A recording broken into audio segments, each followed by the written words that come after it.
வணக்கம். நான் இப்போது திப்பு சுல்தானை பற்றி பேச வந்துள்ளேன். திப்பு சுல்தான் பெங்களூரு நகருக்கு வடக்கே 33 கிலோமீட்டர் தொலைவில் உள்ள தேவனஹள்ளியில் 1750ஆம் ஆண்டு நவம்பர் 20ஆம் நாள் பிறந்தார். திப்பு சுல்தானின் தாயார் கடப்பா கோட்டையில் ஆளுநரின் மகளான மீர் முயினுddin ஆவர். திப்பு சுல்தானின் தந்தையான மைசூர் அரசின் படையில் அதிகாரியாக இருந்தார். அவர்தான் ஐதர் அலி. ஐதர் அலி முறையான கல்வி கற்றவர் அல்ல. அதனால் திப்பு சுல்தானுக்கு ஆசிரியர்களை நியமித்து பிரெஞ்சு, கன்னடம், உருது, மலையாளம் போன்ற மொழிகளை கற்றுக் கொடுத்தார்.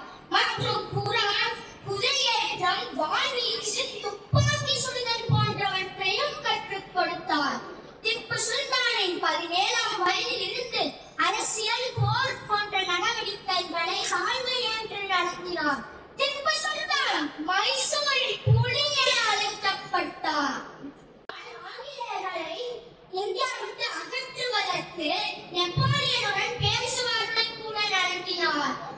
வெலஸ்லி பிரபு புகைப்பட திட்டத்தின் ஒரு பகுதியாக ஆங்கிலேய படை ஒன்றை நிரந்தரமாக வைக்க வேண்டும் என்று கூறினார். அதற்கு திப்பு சுல்தான் உடன்படவில்லை. ஆங்கிலேயர் போரை அறிவித்தனர். இது 4ஆம் ஆங்கிலேய மைசூர் போர் என்று அழைக்கப்படுகிறது. இது 1799ஆம் ஆண்டு நடைபெற்றது.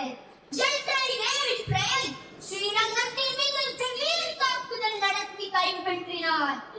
அமைதி உடன்படிக்கையான திப்புவின் கோரிக்கை நிராகரிக்கப்பட்டது.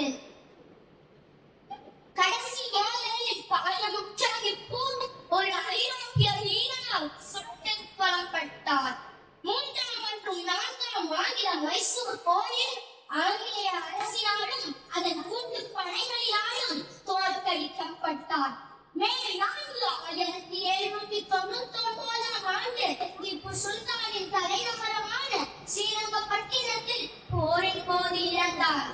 திப்பு சுல்தானின் மரணம் வெறும் வீரமரணம். திப்பு சுல்தான் வாழ்ந்தாலும் அவர் நம் நெஞ்சை விட்டு நீங்கவில்லை. நன்றி, வணக்கம்.